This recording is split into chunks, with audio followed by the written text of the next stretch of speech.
Hey, everybody. Let's kick off another episode. Howdy. Moth. Brain. I love the. So, here's something a little different. I'm going to bring my mic up, so I apologize for anything that might happen in this. We're not going to start over. We're just going to do this.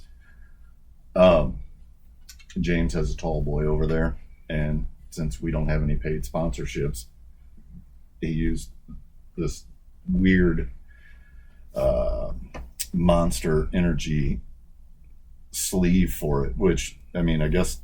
Well, Monster is spelled M-O-N-S-T-R-R. Yeah, so on Amazon, you can buy these in 12 and 24 16-ounce can size, and there's all kinds of knockoffs. And if we ever discreetly want to drink before we close the shop, this is what we do. And no shame in our game. So it's rare, but it happens occasionally.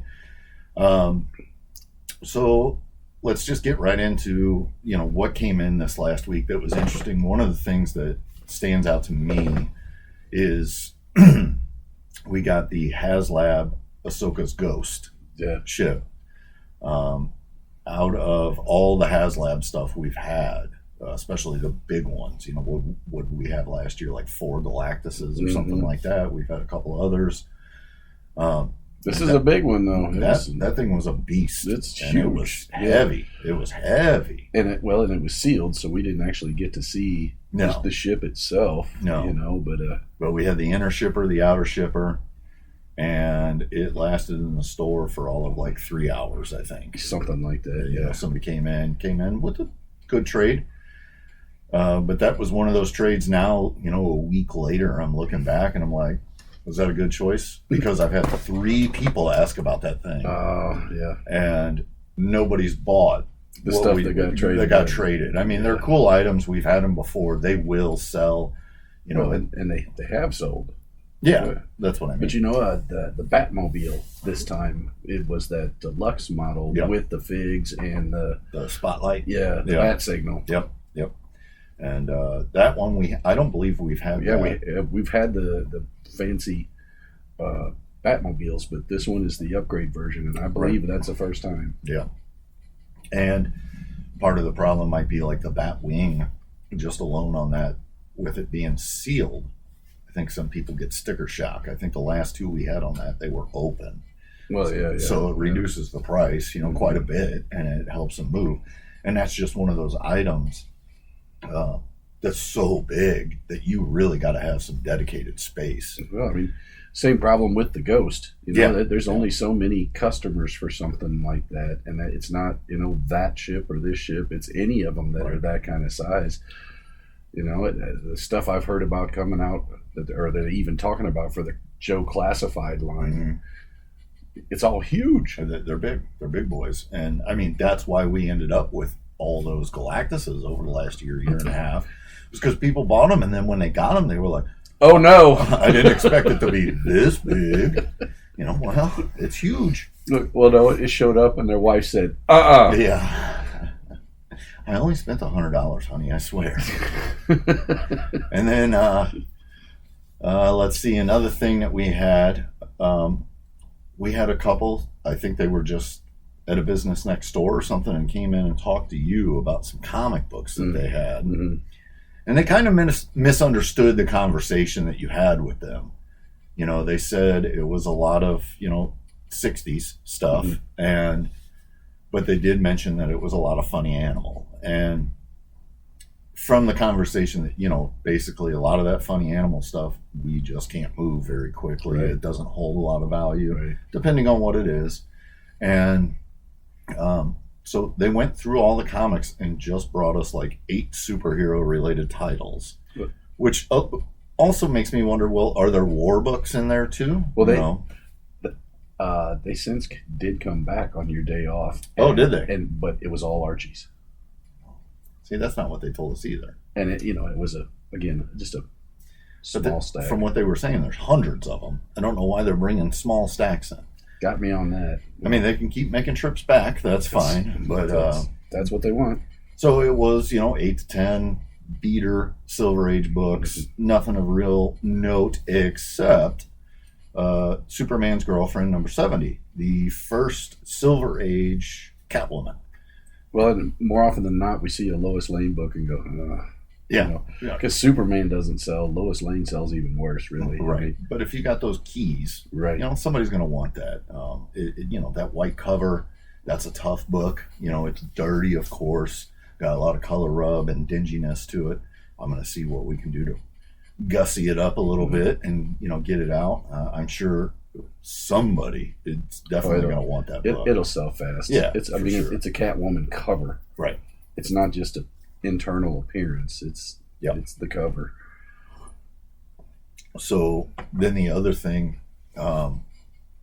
we had, I don't know, I want to say it was maybe 16, 18, might have been more than that, Activision player patches. Mm.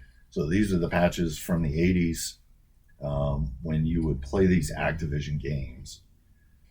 If you beat a certain score and were able to take a picture somehow of the screen, you could send that to Activision and they would give you an achievement patch. And Mom would have to iron it on. Yeah. So these were all unused. I've had just a couple of these patches over the years, and they're generally, dingy, dirty, don't have the almost like wax paper that's over the adhesive on the back. A lot of that would be missing. But these were beautiful. And what's even crazier about it is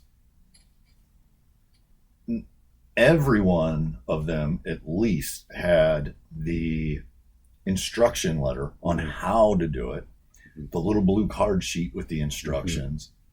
And then he had, essentially, they would send, when they sent you the patch, they would send you like a congratulations letter, right, for achieving this.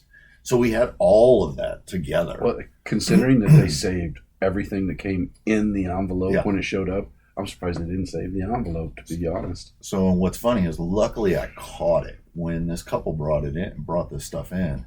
They also brought it in with 100 and roughly 50 Atari games, a console. I'm going to come back to that too, because there's a really neat point about this. It was 2,600 and 5,200 games. It was not just for the then early Atari. There was some ColecoVision in there and a couple of other things, and he had essentially like a recipe box that had the tabs in it with all the manuals still. And considering just the sheer amount of those patches, somebody was playing hard. He was playing that stuff. He was playing. And we're going to get into a little bit more on that here in a second, like how hard this guy was committed to this stuff. So they bring in the boxes, and the wife is kind of, they set them on the counter, and the wife's kind of going through, and she sees these envelopes sitting in there, and she pulls them. I think she just thought they were mail that shouldn't have been in her, old mail junk or something. And luckily, I saw in the upper left-hand corner of one of the envelopes, Activision. And I was like, oh, no, that goes with this, please. Because we would have lost all those letters and the patches. She grabbed both of the envelopes. And so luckily, I caught that, and we were able to make a purchase on this. So coming back to the seller himself, or the collector, he had an Atari joystick that he modified. It had a button installed on the front of the base, so an additional button. And when Scott asked him, like, whoa, what is this? And he said, well, I can't remember what game it was, but it's some spaceship or war game, flying game. And he said, well, in the game, if you were shooting, you couldn't have your shield up. You had to hold the button for your shield to be up. Somehow this guy figured out, he added the second button so he could have his shield on and shoot at the same time. Yeah, well, on an Atari, the way that's wired with only one button, it would have had to have been wired in with the same button. So somehow that's working by holding down a button and... Or he wired it, or I don't know. Like, I haven't looked at it. There's no other input. Yeah, that's true. There's another button. So it must somehow have worked to hold it down, have the shield, and then hit the second button. Yeah. which, you would think holding down one button is throwing a solid signal that wouldn't be interrupted, and the second button wouldn't have anything to do with it. So how this guy figured this out, my guess, I did not ask, but like kind of thinking back, I was like, this guy was an engineer or a computer guy early in the 80s and went hard into these games and just figured out to make them do what he wanted. Another thing he had that we did not take, they asked, this was pretty cool. Like, I thought it was cool, but we had no use for it. He built a game cabinet, and it was essentially like a 2x12 box with 2 cabinet doors. It would open from either side, and one side you would open it, and it just was sectioned out for cartridges to sit. It was on casters, so then you could spin it around and you'd open the other side, and that would be where he would put consoles and stuff like that. And he even had like bigger sections for bigger controllers to sit in, because one of the great things that did come in with that was the Tron controller. And I don't know, man, that might go home with me. Nothing Tron survives in this shop. If you're going to take that, then you got to take a 2600 and no, I don't. Have the game too. You got to play it, son. No, because I have nightmares to this day, PTSD of that game. That game, I remember going, I can't remember. There is a place down in Lafayette Square. It is now Square One Brewing. And that used to be started with a C, I believe, a restaurant back in the 80s. And, same setup almost. You would, you walk in and there's a bar with some seating, and then they had a Tron arcade game. And once or twice a month, me and my parents would go there for brunch on Sundays. And my dad always knew the first question on the car ride there. Can I have a quarter? Are we going to play Tron? Are we going to play Tron? That had the roller ball on it and all that stuff. And but oh my gosh, like everybody complains about E.T. Like that game was tough for me. E.T. sucked. E.T. did suck. E.T. sucked. So we also have soon here, we'll be getting out by the time this gets released, they'll be out. We'll have probably the largest selection of Atari games we've had at one shot. That's probably true. Yeah. We've had big batches, but never 150 plus games. Well, and what we've tended to do is bundle a lot of games with a console and just sell it all at once. Yep. So the games weren't necessarily available on a one-to-one basis with the customers. I mean, we do that with a lot of our consoles. James came up with the idea a couple of years back on the stickers on the box that we put our cleaned and tested consoles in for sale, crappy games included. We just throw a couple of BS games in there so that you have a starter pack ready to go, but this one, there are some good games in there. Of course, you got the fodder that everybody has, but there's some good stuff. And what was really nice was it was really well taken care of. I'll mention Scott that works here again. He was nerding out pretty hard on that because of how well, like so many of the Activision stickers on the cartridges would just be destroyed, falling off, and discolored. There wasn't a lot of that in this collection. It was well cared for. Well, that was back in the day where those games came in you could call it a cardboard, but almost more a paper box. A very thin. Nobody saved them, really. No. But they barely saved the manuals. You just had a box probably with all your cartridges in it, and they would rub together and dirt would build up and everything else. It's not like games today where they have a case and you put them away and save them. It's actually protected. Yeah. And I kind of hope the guy comes back, because he did say, he was like, I know I have more. Oh, Lord. And, he couldn't find his Intellivision or ColecoVision, but we had the controllers, but no. Yeah, the console's got to be there somewhere. Yeah, there's no consoles. And then just as meticulous as he was with this, kind of wonder, did he flatten all the boxes and have them somewhere? Oh, yeah. And the problem's going to be that he's going to come back and we've sold half of it already, and then we just got a bunch of boxes, which not necessarily a bad problem to have, but it would just help with the collection on the front end. So with that, I think we have not, we've gone down memory lane a little bit with like toys and comic books and comic shops. We haven't gone down memory lane with video games for ourselves. Like so what's your earliest memory of playing a video game? We got a 2600 for Christmas. And I remember my grandma saying, I want to play Pac-Man. Those kids at Walmart never let me have a turn. That's great. And then, we of course plugged it in and do-dee-doo-doo-dee. And it's the worst version of Pac-Man anybody ever saw in their life. Visually, it was unimpressive. The audio was even less impressive. But, we did manage over time to get a good number of games. And they did improve on their software over a period of a few years, because we played Atari 2600 up to the day we got an NES.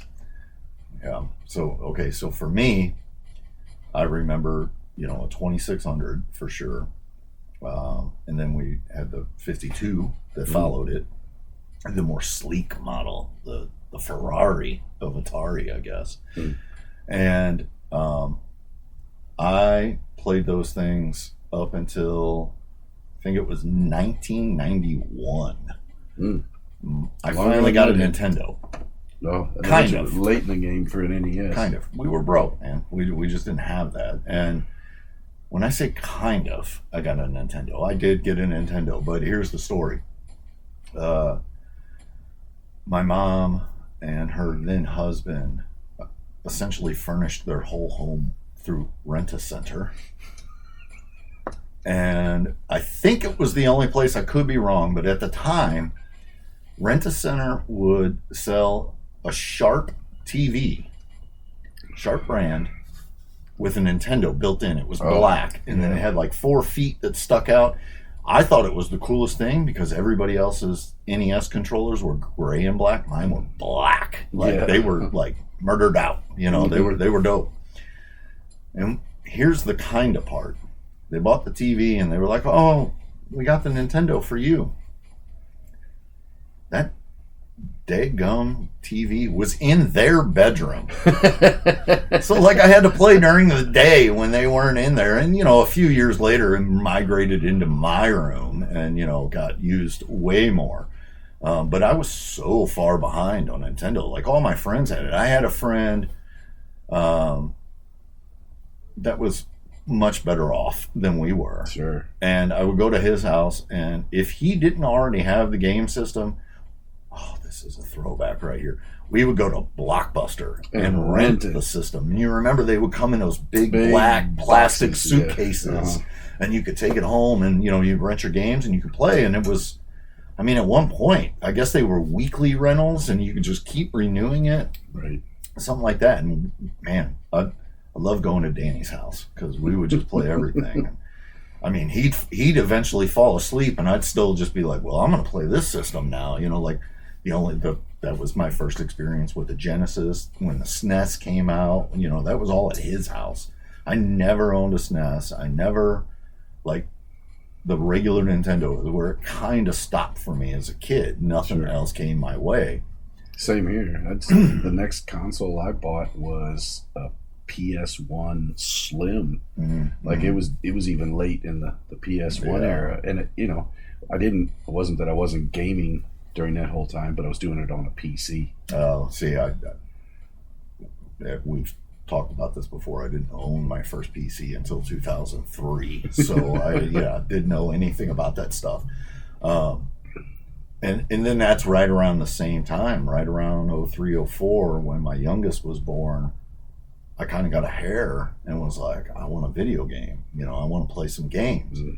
So then I had a TV that had a 5200 hooked up to it, the original Xbox, a PS1, a GameCube, and I think that was it. I had like 4 or 5 systems hooked up to for that era. You were all in. I was balling. And I played. It was kind of like I got sucked back into it. I was never when we get to that phase. I I'm still to this day, I'm not like a first-person shooter kind of guy. I don't like those games. Doom happened. Oh, see, I still play it. 2 joysticks trying to go around, like not Doom, but like Splinter Cell. I tried Splinter Cell. I did kind of like it. I'd say the one first-person shooter game I really got into was Hitman.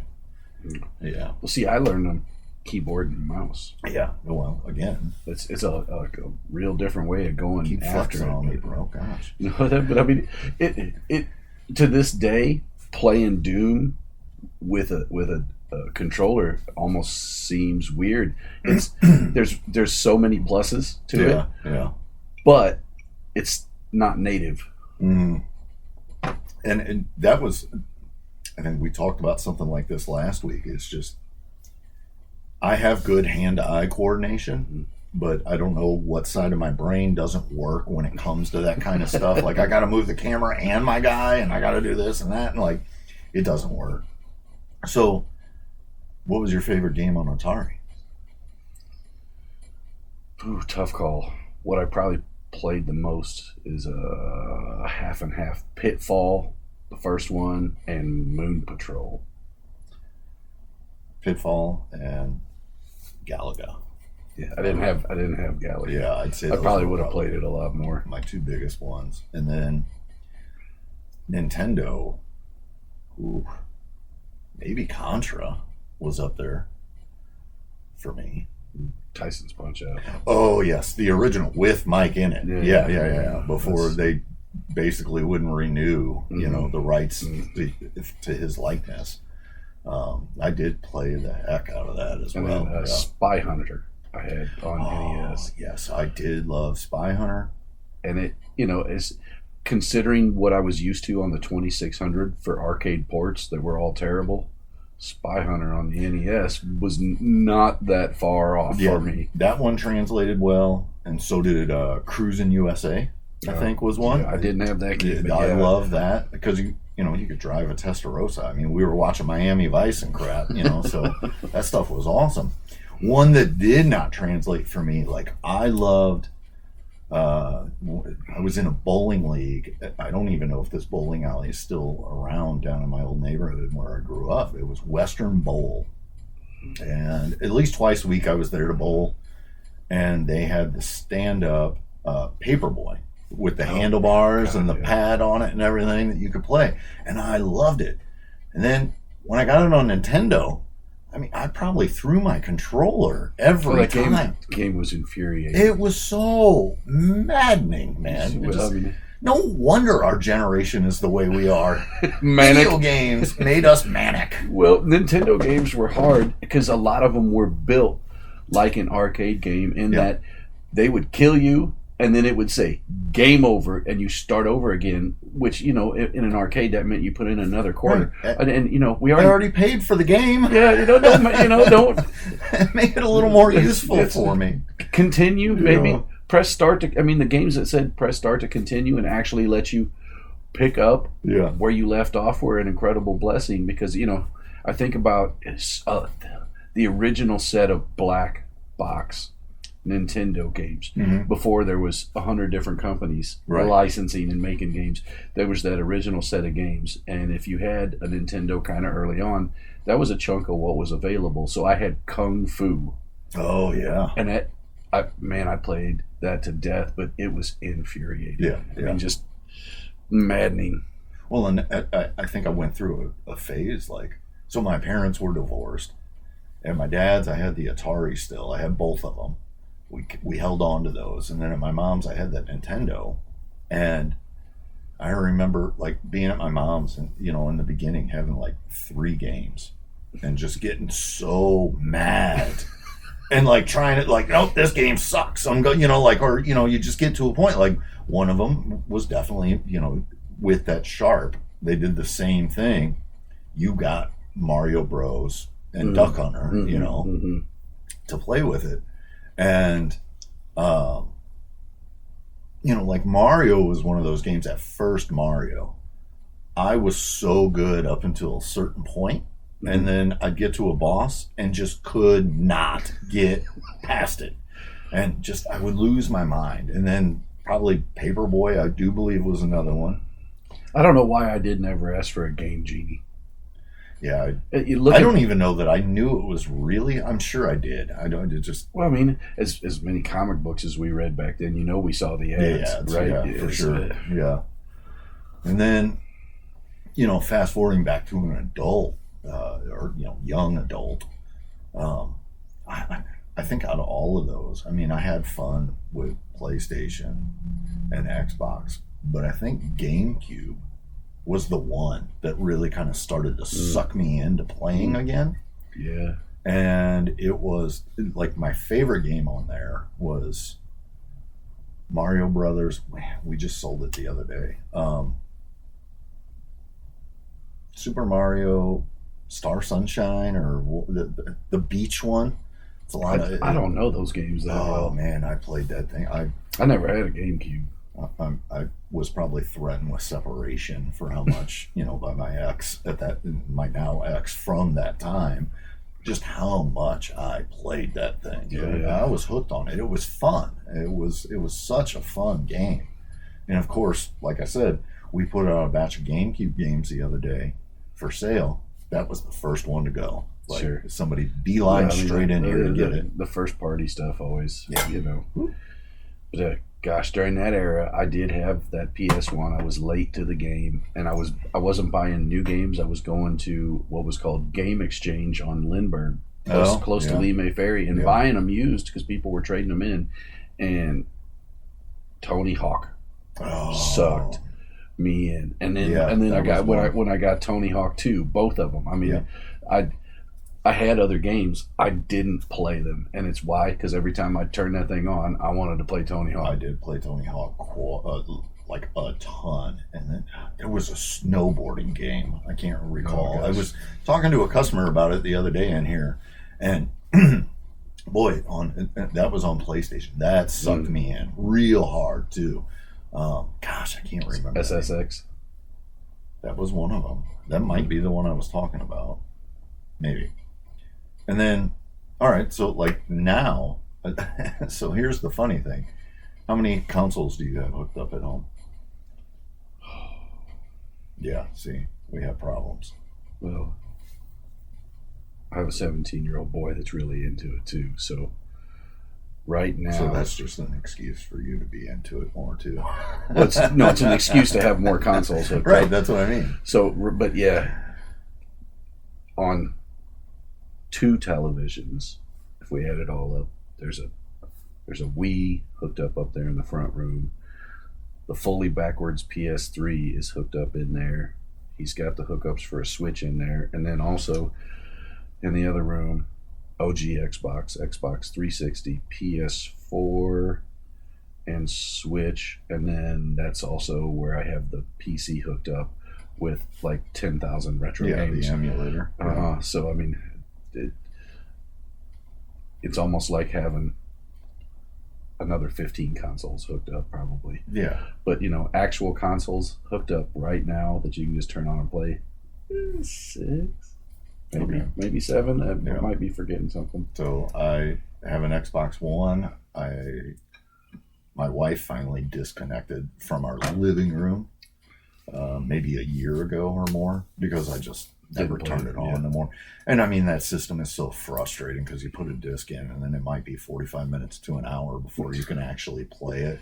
And then, space is always an issue. Like, well, what game do I want to delete to play this new game? And then we have a Switch OLED. I swapped out when we got an OLED sold to us. I swapped out my old OG Switch. I guess OG is what we can use now for that. And I think my wife played Animal Crossing like religiously for a few months, and it's just sat. And I am one of those suckers. I am paying for the Nintendo Pass. And we're not utilizing it at all. And then, then in my basement, it was in my living room, but I took it down to the fun room, and I have, the extremely nice PC that you built the emulator on for me. that I probably used 4 times and I don't even think I've turned it on in 2 years. Man. And it's at least a year and a half. And it would get frustrating for me. The problem with the emulators for me, they're fine until you get to disc-based games. Like, sure. Some of them just don't function properly on that system. Well, and then there's some farting around you can do within RetroArch, because there's different emulators for each a system, and sometimes if you switch to a different emulator, it'll run a given game better than the other one did. Right. And N64 even is an example of that. I've run into it where I've probably got 3 different N64 emulators built into that thing, and the game will freeze and fritz on one. I switch to the second one, it does it again. I switch to the third one, and then we play. See, that's where I start to get lost. I'm like, if I have to keep doing this, I just start to lose interest. I just want to sit down and play. Well, and maybe I should be using that Nintendo Pass so I can do that. Well, if you're paying for it, but I mean, if you're cheating, you got to expect a little give there. Right. And once you figure out how to switch the cores, it goes real simple. It's you just it. And to be honest with you, now it's been so long, I can't even remember if I turned it on how I would do that, because it's just I forgot. But you never used RetroArch that much. No. All right, so that's retro video games, I guess, for us. I don't know. Well, we've played a few. Yeah, I mean, I do not miss the hand cramps that would come from Atari. Atari joysticks. Oh my gosh! And I mean, just torquing that thing down. Well, did you ever have the rubber overlay pull away from the joystick? Oh, yeah. And then never quite get it back on? Yeah. So as you're playing? Yeah, I did. And then I did eventually get almost like the Tron one, that bigger scale. Oh, yeah, I did. I had one that had a button down there and then a trigger button. And one on top. They were all the same button. Right. But there was 3 of them on there, and it didn't stick this far out. It stuck this far out, and it was made to fit in the palm of your hand better. Ergonomically correct. Yeah. And it had suction cups on the bottom, so you could stick it to the table. Yeah, so you can just sit there. It was more like, honestly, in some cases, even better than an arcade joystick, because they were always, in my mind, too short. A lot of the cases, they were. And just that little ball in your hand. When they make extensions for those things now for the people that buy and collect and rebuild old arcade games, they make extensions so you can get your ball out further. So speaking of that, back to that Atari collection, one of the things that came in were extensions for joysticks with it, still in package.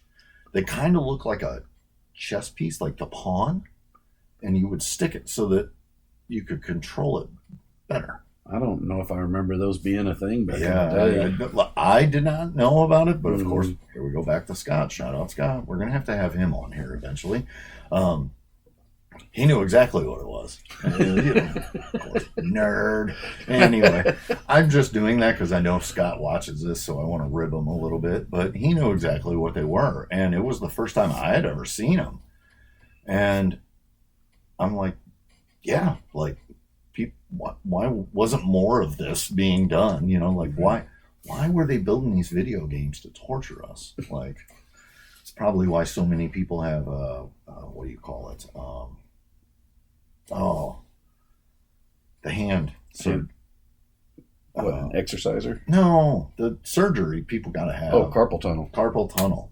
Or trigger finger. I get it in my left hand all the time now. In the last year, where my hand just locks up, and it's trigger finger, which is a much easier surgery. I'm not looking forward to. I hope that I can fight that off for quite a while, but that's an outpatient thing. They don't even put you under. They just snip it, and they want you to move your hand while they're doing it. My barber just had it done. Still sounds horrendous, but he said it was pretty painless. Wow. Sad getting old. Sad. All right, it's not all bad. So we're going to move on from video games, and now I'm going to go to my wonderful list of notes that I have. One thing, like, we might get into, our rants and raves, all the smoke, whatever we want to call it. It amazes me sometimes the amount of people that come in here and mistreat things, and we've touched on this. We've complained about it on these before. But what I love, like, I'm going to give an example from last week or 2 weeks ago, and a similar thing happened today, where we had a boneyard of mostly like ships, vehicles, incomplete toys. We had a table out. One of the things that was in there was just a shell of a Motu Snake Mountain. And first I heard something, those have a distinctive sound. That and Castle of Grayskull, when somebody goes to open the shell. It has a distinct sound, and right in front of where generally it's you or I are sitting, we have a monitor that we can watch. There are 18 cameras in this store, and we're watching what's going on. Right. And it's a regular father-son that come in here almost weekly, and the kids in there, I'm watching them on the camera just wrenching this thing open and closed, and those clips are fragile, that keep that thing closed they're shut. 40 years old. Yeah, exactly. So I go in, I'm like, hey, and I point to all the signs that say, please do not play with toys. And the dad goes, he wasn't doing that. He wasn't playing with it. So I just pointed up in the corner and I said, I saw him doing it. And I saw the dad watching him do it. So just be an adult, man. Just say sorry and stop, we won't do it again. That's aggravating. I had a kid today that was trying to open a video game case, and I saw him. He even was like, so when you have glass cases, most people might know this, but, and there's two doors, you get that. A sliding lock. He was taking the arm and moving it like he was going to wiggle it off or something, and drop it and get it to open. And I just kind of leaned over, because where the video game case is, we kind of have essentially what has now become a pass-through that I can just poke my head over and be like, hey, that case is locked. He was like, I wasn't touching it. And then did the same thing. I pointed up to the camera, and I was like, I saw you. I said I wasn't picking the lock. And I was like, I didn't say you were picking it. Just don't mess with it. Yeah, no touch. And that goes kind of, relates to a lot of things where people are always like, oh, I wasn't doing that. Yeah, you were. Just own up to it. Just be mature, be an adult, own up to it, move on. We'll move past it.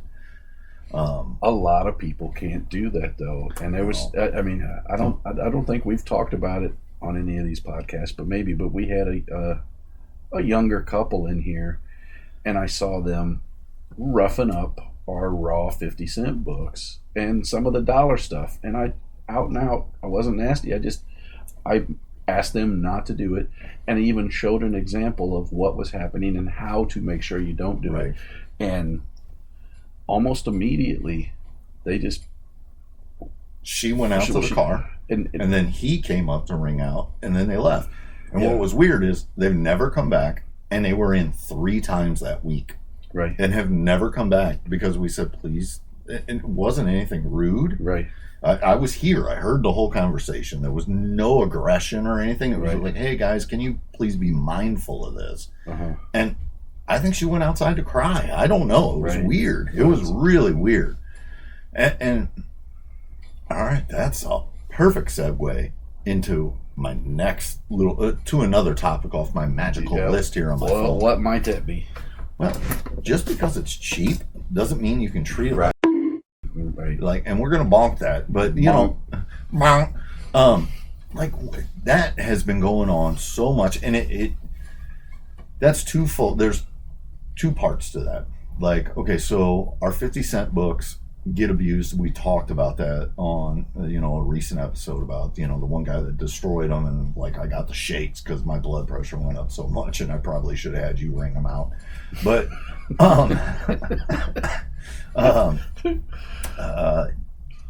that happens. But we here recently had an overabundance of 2 for $1 comics. So I decided I want to make some space. We got to move these out. We made them 4 for $1. That is the same thing that happens with sales. It brings out the worst people. The worst. They come out and it's almost just like they don't care.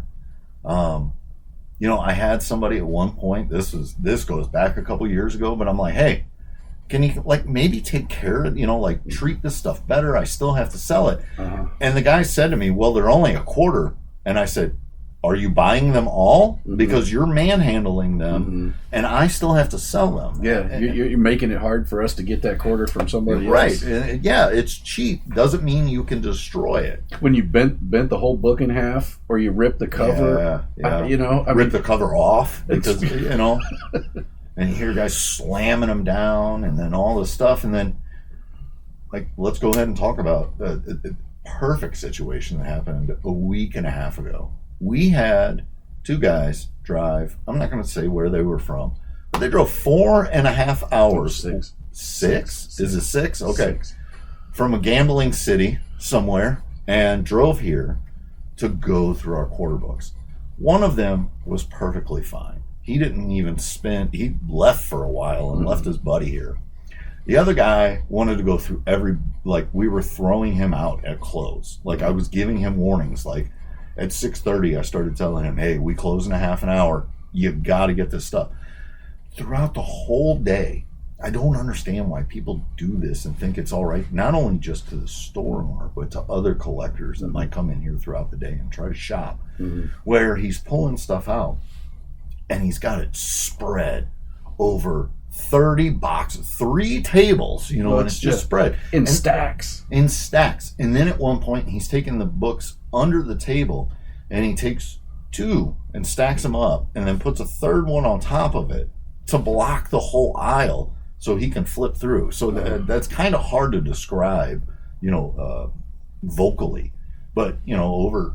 where our bargain books are, it's a 3.5 foot aisle. And, with an overweight guy, I'm not shaming, I'm just saying he was a larger guy, and long box, there were people that would have to walk down the aisle, turn around, and go all the way around to get to the other end where they wanted to. And there were multiple times I went over and I said, do you need some boxes, so that you can start, gathering this? I'd like to start counting so that which is exactly what happened, so that at 10 minutes to close, I don't have to count. We had to count almost 3 long boxes of quarter books. And he said, no, I'm not there yet. So what I figured out what he was doing, he did kind of allude to it. He was pulling to see how much of a run he could get. And then if that run wasn't big enough for him, he dumped it back. Yeah, he dumped it back. So he's manhandling these books. Well, and then 3 and 4 times. When he dumped them back, he made a freaking mess. It bent and tore up a whole bunch of books because he was just cramming it in to the closest box. He wasn't trying to put it where it would fit. He wasn't trying to break. Just banging it in, and then it's the single biggest mess anybody has made. Oh yeah. In our raw books since we started putting out raw books. Yeah, and so he left, and I'm pretty sure as he was getting his last box and walking out the door, he heard me cussing because I went over there to start cleaning up and condensing, and I was like, mother effer, and I was yelling because I was mad. Nobody was in the store. He was here 10 minutes late because we had to count all these books, and I'm going to come back to that note sometimes too, which I think will be good for other people. But he called several people around first town. He called the next day and asked if we shipped. Right. And Scott answered the phone and told him, no, we don't do any shipping. Right. And then what we think he was doing was looking at people that interacted on our page that were local and started messaging them and asking them. There was one box that he didn't get to. Or like one or two. Two, right. And he was like, I need somebody to go through the last box, and then, I'll pay you to ship it to me. But he wanted somebody to stand there.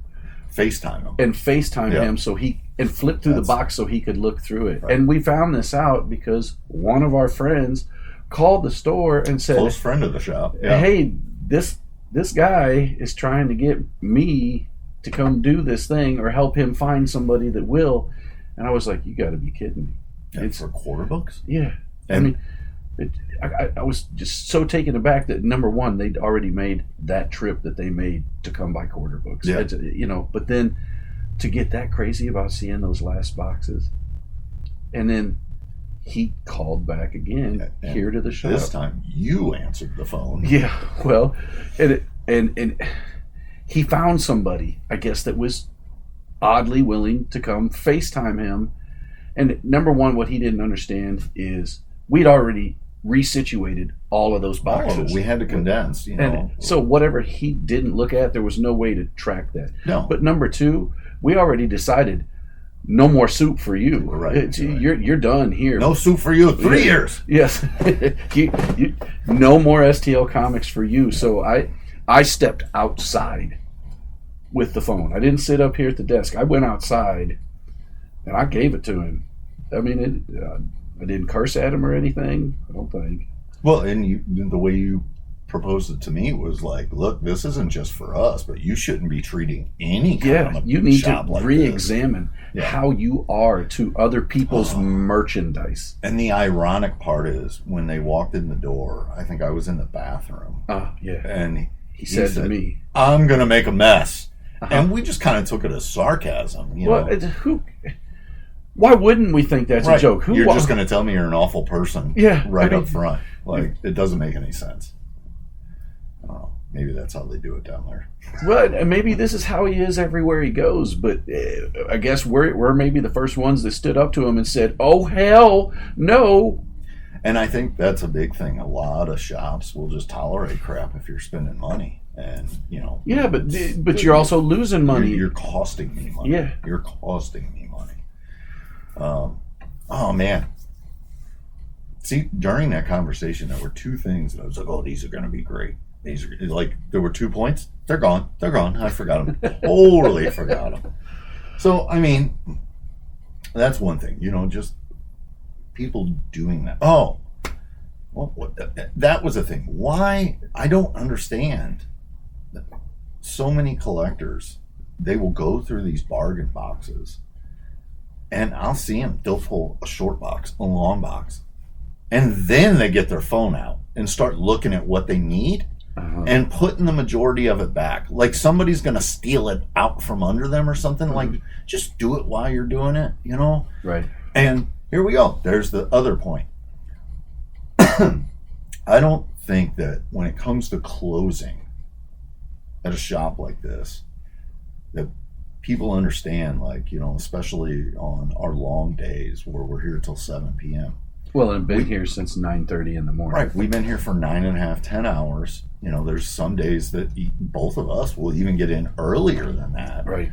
And we'll be here a long time. And they think it's like, no, you can wait on me to check out. I'll check out when I'm ready. Dude. And that started to get out of hand about a year or two ago. Yeah. And that was where I just started shutting lights off. I shut off the TV. I walk around and tell them, 10-minute warning. We always give a warning. We want you checked out so we can go home. I tell them, in 10 minutes, I'm locking the door.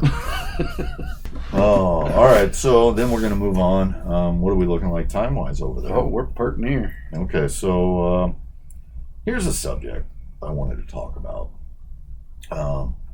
In 6 years of the shop, and even before that when I was a show dealer, I would get asked, and we really don't get asked much anymore, but like, would I do things on consignment?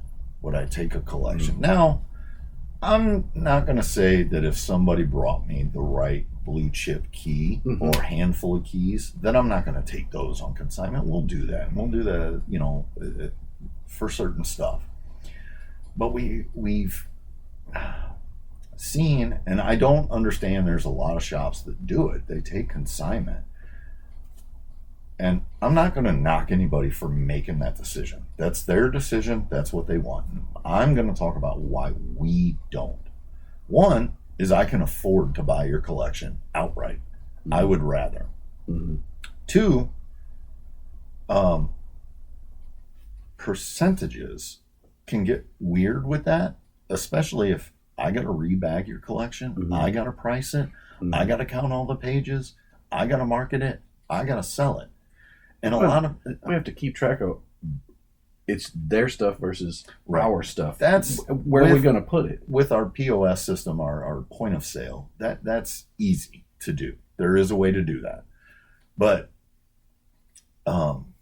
we're going to have to put labor in up front, because I don't care if it's consignment or not. I'm going to make sure every page is there. There's no coupons cut out. Right. There's not a pop staple on a centerfold or anything like that. We're going to put the labor into it, and then we're going to make it presentable with new bags and boards and all that stuff. And I'm not doing that for 20 to 35%. You might as well take it to eBay, man, and eat the 20% yourself. Mm-hmm. It's just not worth it for me. Right. We stay away from it. And again, I just would rather buy it out, because then I think in a lot of cases what happens, like years ago, I did some consignment, and here's what happened. I sold all the good stuff, and then I was stuck dragging around the bulk, the basic stuff. And eventually I did, with the seller, just make an agreement. But when a collection walks in like that, that's the other problem, is like, if it's a large collection, that is where it would get tricky. In our system, it's easy, but we then have to mark every book that it's on consignment so that it stays together. We're not condensing, their $1, $2, and $5 bulk stuff in with ours and getting lost and trying to figure out exactly how much there is. And the other problem with consignment, it's the same thing as like we've discussed trying to buy. You and I may not agree what that book's worth. Right. And I'm not going to put overpriced stuff on consignment and have people think that I'm just overpricing stuff. You want that, go open a booth at an antique mall, or like I said, go to eBay. That's it. Yeah. We had a guy this morning that wanted $2,000 for $500 worth of books. Oh yeah, that's it. So yeah. And I mean, it's a perfect example of what you think retail is versus what we know retail is, because we do this 7 days a week. So this guy called yesterday and then showed up first thing this morning, and he probably had the equivalent of about 8 or 9 long boxes and 10 nothing burger slabs. And we're going through it, and James asks him when he gets here and they start loading it in the shop, well, where are you looking? I'm going to start the negotiation at $2,000. I went through 3 short boxes, and I was like, unless something's hidden in here that I'm not seeing, he's way off. So I did my due diligence. I went through every box, and when I told him, I said, I'm not going to get to your $2,000. He said, well, there's, over 1,400 books there. I think $1 a book is more than fair. And I said, not when half of this is going to end up in my 50-cent quarter stuff. I can't pay $1 a book. There was no major key, not even small keys. Well, we can't pay $1 a book if we're selling it for $1. Right, exactly. I mean, that was kind of the case. Like 30-40% of it was going to get stripped and go in the 2 for $1. Another 30 to 40% was dollars, and the rest of it was $2 and $5 stuff mostly. There was a sprinkling of maybe some 10s and 20s, but every run, it almost appeared like he set up somewhere, or a yard sale, or went to a show and sold some of it. And somebody plucked him clean of everything worth $20 and more. Like the Venom run was all there except for the first 2 appearances of Null. What's the later one with the pit bull looking dog on the cover. That's another first appearance of something happening. Or anyway, like all of this stuff was gone, and there was runs of stuff we've talked about, like 52, Batman Legends of the Dark Knight, Rebirth, anything. Rebirth. We can't sell that stuff for 50 cents hardly sometimes. We get lucky every once in a while, and when we dump out a box and they're like, oh my God, there's a whole run of this here, they'll buy it all. Mm-hmm. That's 1 out of 100, you know. Mm-hmm. So I told them, and this is where I'm at, and it's kind of my approach on a lot of stuff now. When people are selling, like, well, what are you hoping to get? When you say $2,000, and in my head, I'm thinking we're going to be about $500-600. And today, in all honesty, because of some of the variants he had and stuff like that, again, $5 and $10 books, I think I got to $750 was the number I had in my head that I was ready to pay for this. And I just told him, I don't want to make you an offer. Mm-hmm. You know, we're too far apart. My exact words were, I don't want to upset or offend you with what you think is a lowball offer, because we have different ideas of what this is worth. Mm-hmm. And, you know, it just didn't work out. And he was like, so you can't even get to $1,000? And I said, nope. And he said, have a good day. And it just like took our carts that the comics were on and just started walking out the door. And I'm like, whoa. I'm going to help you get it back in your car and get it out to the parking lot. But he didn't want it. Yeah. I totally envisioned if I would have let him, he would have left our 2 carts sitting in a parking spot next to his car and just drove off, you know. And nobody is going to give him the money he's asking for that stuff. And it's hard. And then that goes to a phone call that I got yesterday for, was that 79, the first Star Trek movie came out? 78, 79? Something like that. Guy calls up and he's like, I got an original Star Trek poster. He said 77, and right away I was like, that's too early. But he goes, I'm seeing it for as low as $750 and as high as $2,300. And I'm like, that's a $60 to $90 poster all day long, unless he had something weird that I'm not familiar with. But autographs. He did not mention any autographs. Now that could have changed the thing, you know, right? But you know, he was like, I've seen folded ones go for $750, and then I've seen rougher, you know, rolled ones unfolded go for $2,300. Dude, I'm looking at eBay as we're talking on my phone, and I'm like, yeah. Instead of like trying to educate or correct the guy, because so many people get offended by that stuff, I just said, we're not for us. Yeah. Despite the fact that we sold multiples of them. And I'm pretty sure there were only 2 posters for that first movie. There was your standard 1-sheet big poster, and then there was the lobby card. Yeah, the tall, skinny poster. And, you know, what, like 12 or 16 inches by 3 foot, something like that. And there was no way we were getting there. So sometimes you just have to kind of respectfully bow out before the situation gets bad. Well, and some people take that the wrong way too. When you go through all their stuff, and you know, I'm going to pass. I'm not going to make an offer on this. Oh well, another call I got a few days back was a guy who was like, "You guys buy toys and figures?" And I said, "Yeah, we sure do. What do you got?" Bunch of starting lineup, and I was like, you know, like it's not even worth. I mean, I'm essentially like, unless you're bringing me Gretzky's and Jordans and you know, stuff like that, I'm not interested, because we can't move them. Like we have tubs of them priced for like $2 a piece, and they don't move. Now our Jordans that we filled, you know, a little section in a case we from, sold a couple. They're all gone. Are they gone? They're all gone. We bought 8 from one guy, 6 or 8. I think he had every one they made. We sold them all. It took a year, but we sold them all. I just don't want to. And he got mad. Like, and now some of that could be I might have been the 20th shot. That was exactly my thought. Is he's been told no in such great repetition. Yeah. And you know, we never know what's going on in their head or any of that. But you know, right. And it was just one of the things. I mean, I started it off. I was like, we don't do anything sports. Not even these starting lineup figures. And I'm like, no, I'm not really interested in them. I didn't even say we're not interested. I just said, no, we don't do anything with those. And he just got so mad. And it was like, that happened again. We talked about a collection I bought in Colombia a couple months back. And with it came, 8 graded baseball cards? And like 1 hockey card, I think, 1 soccer card. Yeah. A couple of things like that. Now, people all of a sudden see these 8 graded cards sitting in the case. Oh, you guys are dealing with sports cards now. I'll bring mine up. No. Unless they look like this, they're like this stuff, 60 stuff. Well, I don't want it, And the other day, that guy, and it was a guy. Oh yeah, he's been fun to deal with. A guy that's come in here a few times selling us stuff here recently.